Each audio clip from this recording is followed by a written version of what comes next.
7h48 sur Sud Radio. L'affaire Buitoni. Les familles des enfants contaminés en février par des pizzas Buitoni du groupe Nestlé, vous vous en souvenez, exigent réparation. Nous sommes avec l'avocat Pierre de Buisson. Bonjour. Bonjour.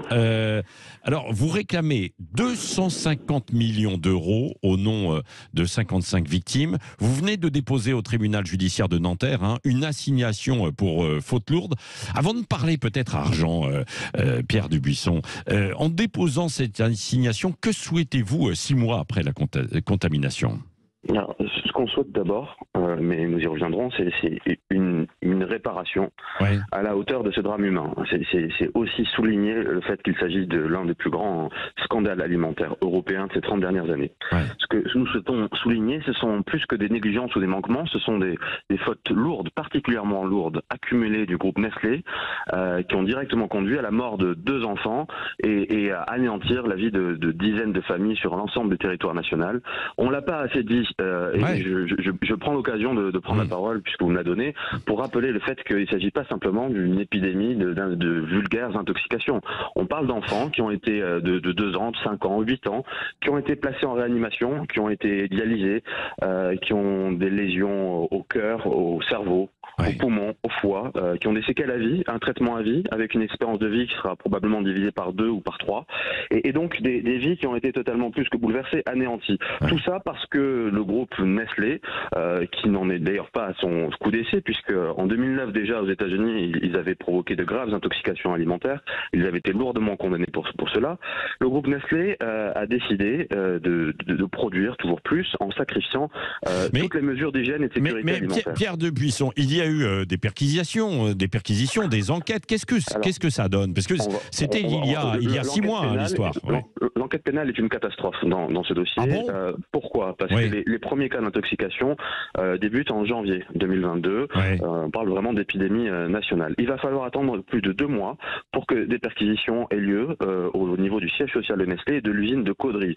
Vous vous doutez bien que le groupe Nestlé, avec les moyens qui sont les siens, avait eu le temps, passez-moi l'expression, de faire le ménage en 20 minutes. Donc un retard considérable pour les perquisitions. Mais l'élément le plus grave, et moi je pointe du doigt ce dysfonctionnement et même cette accumulation de dysfonctionnement au niveau de l'institution judiciaire parisienne, au niveau du pôle santé de Paris, c'est le fait que, alors qu'il y a 4 mois de cela, un juge d'instruction a été désigné dans cette affaire. Écoutez-moi bien, aujourd'hui Nestlé, alors que même que le patron de Nestlé, le directeur général, a reconnu la responsabilité de la société Nestlé, aujourd'hui, 4 mois après, n'est toujours pas mis en examen. C'est une anomalie majeure, ce n'est jamais arrivé dans aucune affaire pénale française. Peut-être que l'instruction se poursuit, quoi, et donc c'est pour ça, non, ça ne doit pas être bouclé. L'enquête va être très longue. Mais le fait que 4 mois après Nestlé ne soit toujours pas mis en examen soulève des questions extrêmement problématiques. Et effectivement, nous avons l'impression qu'il y a des influences très fortes qui amènent à ce que ce dossier soit enterré. Nous savons évidemment que cette affaire va durer des années, mais le fait que Nestlé n'ait toujours pas été mise en examen est une anomalie majeure qu'il convient de dénoncer avec la plus grande vigueur. C'est pas possible, ça aurait dû être fait en 48 heures, évidemment. Pierre de Buisson, avec cette action que vous allez mener, donc vous réclamez 250 millions au nom des 55 victimes, c'est ça, donc des familles. Vous allez mener une nouvelle action au civil, c'est ça? Comment allez-vous faire? C'est un peu à l'américaine, les fameuses class action, ou pas? Alors, pas tout à fait, non. C'est une action civile, donc qui vient s'accumuler à l'action pénale à proprement parler, qui vise à souligner donc les manquements, parce qu'on ne parle pas comme je le disais, de négligence, on parle de manquements. En 2020, les autorités sanitaires avaient contrôlé cette usine, avaient donné un avertissement à Nestlé en disant, écoutez, là, les conditions d'hygiène ne sont pas acceptables. Des fuites avaient été sorties en 2021, des révélations avaient été faites sur les réseaux sociaux, sur Internet, et dévoilant des conditions d'hygiène et de sécurité qui étaient vraiment lamentables. Quand le préfet du Nord a visité l'usine fin mars, début avril 2022, il a été obligé d'arrêter, de fermer cette usine compte tenu de conditions catastrophiques. On parle de la présence de rats, de cigarettes écrasées dans les sauciers, de verres plastico sur la chaîne de production de pizza. Donc c'est vous dire que Nestlé ça avait été suspendu, quoi.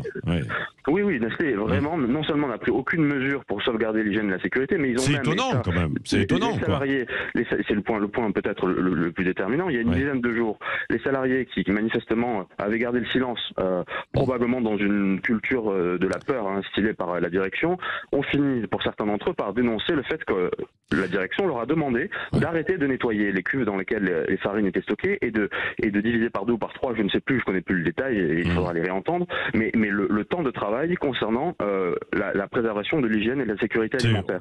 Oui, c'est quand même très étonnant, alors qu'il y a eu en plus ces dysfonctionnements déjà. Merci Pierre Dubuisson, avocat donc au nom de ces familles de victimes de l'affaire Buitoni. On en reparlera forcément et on va suivre avec vous, et puis on interrogera également Nestlé et bien sûr voir comment se déroule cette instruction et la justice, puisque vous le dites ce matin sur Sud Radio, ça n'avance pas.